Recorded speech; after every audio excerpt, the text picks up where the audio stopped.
round somewhat. Oi, oi!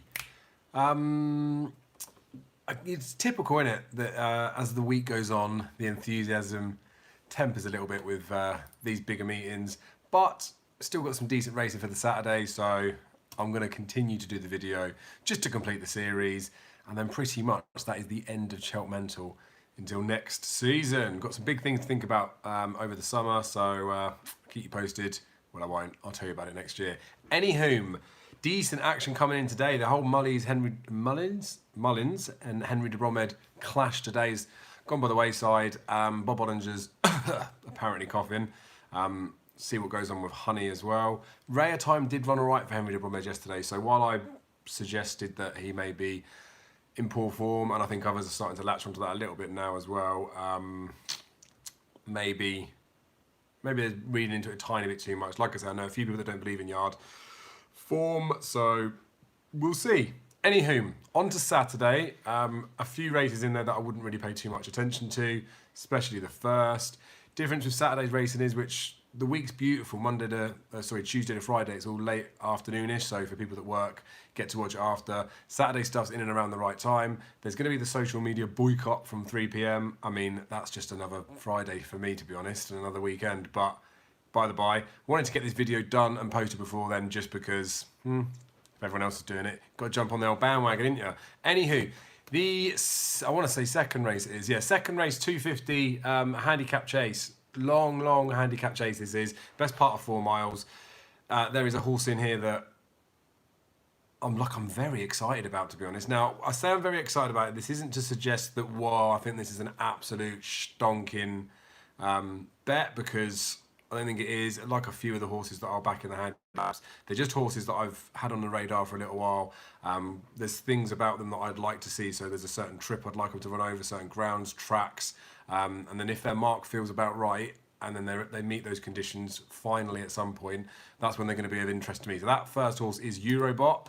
No one will remember it really, but a long time back, after he made his rules debut for Noel Mead in a court maiden hurdle. That was I can't remember what that weekend was, but there was some decent enough racing on, I think, just after Christmas. Anywho, he won nicely in that first maiden hurdle, and then it hasn't really gone downhill since then. I just think he's been given some quite tricky tasks since then, and because of that, we'll come on to why I like him. But anyway, this is an out-and-out stayer. This horse wants some better ground. After that Cork race, he got mugged by Allaho. I say mugged, he got well beaten by Allaho after that, but we know what type of horse that is. When he went chasing this season, he won on, last season he started chasing, but when he came into chasing this season, so second season novice, he bolted up on debut, which you kind of expect for those second season novices. Then he went up against Monkfish in a grade 1 where he just couldn't really jump. Then he got battered by Eclair de Rire, just poor again. Then he's running a couple of handicap chases since where he didn't really run that well in the one in March, but he's had these spins on like quick succession. It was 3 miles, then 3.5, and he did fall at Fairy House. I just feel a bit like that was I don't know. I just feel like this horse is better than 135. I feel like the better ground's going to suit, and I do think this horse really wants a trip, so I'm encouraged that they're trying it with him. Now, his first chase race that he ran in last year, he made mistakes. I don't think the result was exactly, like, you can take it fully literal, but Smoking Gun was in there. Smoking Gun runs in here. Those two met off of level weight. Smoking Gun's £4 lower, so almost by default, if I kind of like Eurobot, then Smoking Gun would be half on the radar. Rachel Blackmore takes the ride for Joseph O'Brien, so we haven't got to worry about the whole Henry de Bromhead thing, if that is even a thing. There's a few other horses in it that probably got some chances as well, but I'll be looking at playing Eurobot, hopefully at a big price, and then I might have a little bit on Smoking Gun, just because the form lines of the pair of them ride in, but nothing exciting, nothing strenuous going in there, just a little bit of a thought. Then we've got the Mayor's Champion Hurdle. So this is a nice race. It's the same trip as at Cheltenham. It's the 2.5 miler. Really nice types in there. We've got Lorena, who was purchased, supposedly not going to be racing again, now back racing. And then we've got Stormy Island, who went back to Willie and won, didn't she? So how much we can trust that, whether it was just she was back and she enjoyed it, I don't know. But it's a fairly decent enough race. Manella Melody really hasn't progressed this season. Again, HDB, so maybe an issue there. Burning Victory, we haven't seen her for a long time, or we haven't seen her since she won the Triumph. I would suggest that she's progressed. Like normal progression, you'd say that she's got to be better than she was last time. Anyone that wins a Triumph has got to be 140s as far as I'm concerned. So she'd come here bang with a chance. Obviously, it's a long gap from a training perspective. Constantine to Patrick Mullins has to ride. She's the form horse going into it, despite getting beat at Cheltenham. She's like an 11 to 10 poke, but Burning Victory I'd want to keep an eye on to see how she does. It wouldn't be a race I'd want to bet in, but I'd want to keep an eye on Burning Victory. A load of people will be shouting at the screen now saying, why aren't I talking about Shark's horse Sky Ace? Just don't think she's anywhere near good enough, but fair play. Nice cheap purchase, winning some races, so best of luck to him. And then we've got the Champion 4-year-old. Now this is a race that at the beginning of the week I was really, well, after Cheltenham, I knew, or even before the race finished, to be fair, I sort of felt like I wanted to back Xana here. I felt like he could get the better of Quilixalos. I just thought it was a better ride from Quilixalos at Cheltenham. And I feel like Xana here wasn't 100% that day. Like he didn't show the sort of turn of foot that I expected him to show. Don't think he was given that hard a time out of it. However, I'll talk about Henry de Bromhead. Sneezy Foster's not doing so well-ish now. And obviously those good form at Cheltenham, I don't know how involved Gordo is still now. You'd expect him to be a little bit, but then if he's got rules to follow, I don't know. So maybe the form going into Cheltenham, the change of yard, and I know it was not physically a change of yard for this horse, but you know what I mean, like the change in how things happened in the operation. Just don't know whether now it's starting to have an effect on those horses. So it puts me off back in Xana here, basically. And then the way that Willie Mullins' horses are running, and the fact that Hoot and Couleurs, that was his first run for Willie in that Triumph where he came third in that Triumph. Like normal progression again, he's got to be a major player, isn't he? So unfortunately, I've left myself into a position now where I'd want to take on Quilixalos just because of the Triumph run anyway, and now the HDB form makes me want to take him on even further. Xana here was the one that I wanted to oppose him with, and he's still sort of the forefront of my mind. Don't think Sneezy's had too many massive chances. We'll see how horses like Abacadabras go today. I could still be tempted to back Xana here. Hoot and Couleurs, like you feel like that's probably the obvious-y one, but still a 3 to 1-ish poke. 11 to 4 the price I can see up on the screen now.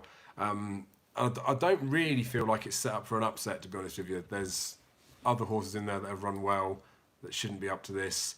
Yeah, so fairly obvious talking about the first 3 in the bet in there, but I'd like Quilixalos is definitely one that I want to take on. Truth be told, that said, there's a little bits of Quilixalos form that look all right-ish now, aren't there? Scholastic ran quite well in that handicap on day 1.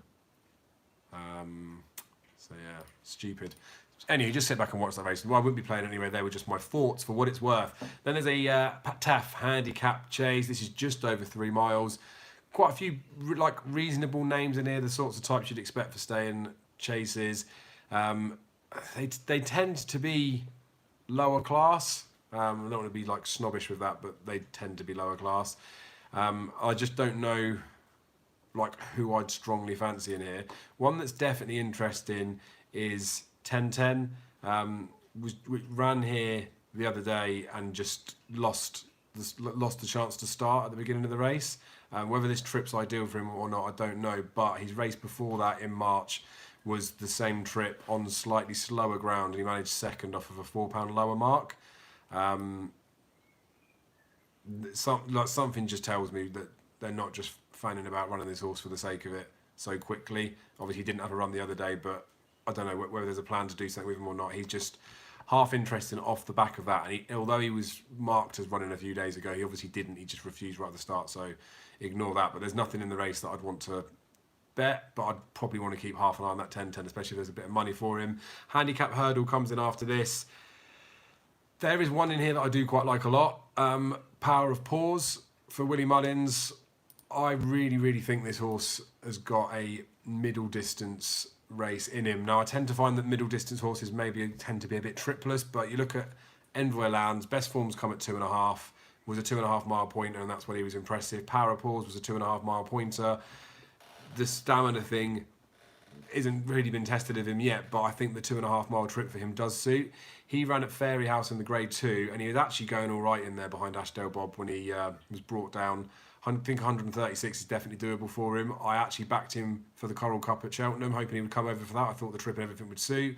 I know the form hasn't necessarily worked out so well now, but he wasn't far beaten by The Real Deal. He's beaten Cross Hill, he's beaten Tory Graph. Like, there's some steady enough form in there, if you ask me. So he's one, and obviously Willie Mullins is flying at the minute. Racing Post Tissue in here has Power of Pause at 25 to 1. Like I'd be smashing the pants off of that, to be honest, if I could get 25s on this horse. I have to keep and see what the markets are doing, but be way too big a price, 25 to 1. Again, even just the Willie Mullins factor, and I think people will buy into the fact that this middle distance triple suit him. Sayo for the same connections, the Mastersons. Rachel takes that ride for Willie. Very much like when I've talked about Eurobot earlier, and then Rachel's riding the other horse in there. Like, this isn't a horse here that I would look at formy wise and think this is screaming out to be the winner of the race. This did go and run in the Coral Cup, obviously for connections. Actually ran pretty well in that race, to be fair, for a long way. It was £3 higher over there to what it's going to be running here. So with what Sully Doc did being £4 off, a little bit of a claim, like you'd feel like that markish could be okay for him to work with, like it could be workable. Punchestown, it's just not got the greatest of records around it. I think it's pulled up and it was beaten as well. Don't know, interesting. So basically, I think Sayo would be the shorter of the two. Power of Pause at a massive price. I'd really want to back him, and I think as well he'd be nibbled in. So you probably, again, with the exchanges, you could look at backing and then maybe just trading out your stake or doing something with it. But Sayo's like a half in the side of my head. Partly, do I think maybe cover on that? Possibly. Thinking out loud, and but yeah, I really like Power of Pause. I think a few people will like Cape Gentleman for Emmett Mullins in there. He's a horse that I think a few people thought, well, I say a few people thought, he won the Grade 2 Dovecote at Kempton. I was thinking that he'll go for the Albert Bartlett after that, because I think this horse needs a trip. Then he was ended up at Aintree and didn't run there. I think he's got a squeak.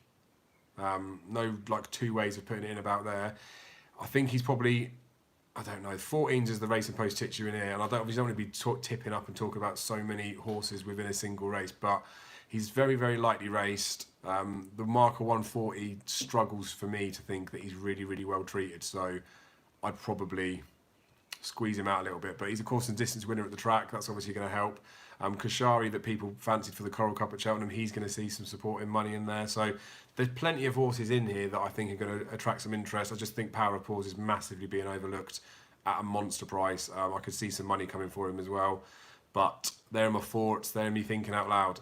And as much as you shouldn't really do it, like, I'd rather just have a chunk on a horse that I really fancy, as we did earlier in the week. A race like this, almost half the sake of betting for the sake of betting when you fancy a couple in there, but you can play the exchanges at bigger prices, and there is no shame in backing a couple of horses if you want to have fivers on to cover stuff or maybe make a bit of a profit. But yeah, Power of Pause I'm going to have a little go on.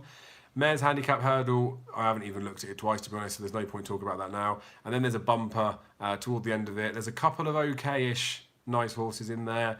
Won't be anything, again, like unobvious that I'm going to chuck in there. So Gwilly Billy, but Henry de Bromhead again in it, so we'll just have to see how bad the form goes for today. That's got Jamie Codd on there, who's not having a great week either. There's Willie the Coup for Willie Mullins and Patrick. That is first time tongue tie, which is something that worries me a little bit with some horses. Another horse with a first time tongue tie is Martin Brazil, so maybe if he's won today goes quite well, who knows. The breeding of this one, I think it's an okay looking pedigree. You go back a little bit further, and then you've got lots of like French horses that were like bred to supposedly look like they were going to be okay. They all won a race when you go back to the Grand Dam side of it, so where she's bred out of, but they didn't really achieve too much. Just looks like one of those breeding lines that could produce something at some point. Wouldn't be a race that I'd be looking at betting in there. And that's pretty much wraps up the old last day of it. So to quickly summarise, if anyone has stuck about this long, second race, I'm definitely backing Eurobot, and I'm going to have a little bit of a cover on Smoking Gun. Don't know what the forecast prices are. Race pace, I haven't got any tissues up in there, but I'd hope Eurobot will be a monster price anyway. The 4-year-old Juvenile, I've gone back and forth all over the shop with different horses in there. Possibly semi-tempted to still back Xana here. I feel like he was much better than his position at Cheltenham. Still feels a little bit punty. Probably won't have a play in the race. And then it's the 505, the Handicap Hurdle, where I fancy Power of Pause. He's just too big a price. Like, I'd have this horse 12s for this race, tops. And that's only because it's a competitive handicap. So he'll be in there as one. Willie Mullins has got hundreds in here, so something's going to go well of his, isn't it? Yeah, we just have to see. But I'm semi-worried about Sayo, the Willie Mullins and Rachel Blackmore on top. And then I'm also Cape Gentleman. I don't think he's much better than his mark, but I think he's a nice enough horse to step up in triple suit. Yeah. So that's about where I'm at. So hopefully you've had a good week. Probably won't see you until the beginning of next season, which some of you will be very pleased with. Thank you as always for your guys' support. I do really appreciate it. Be lucky and see you on the other side.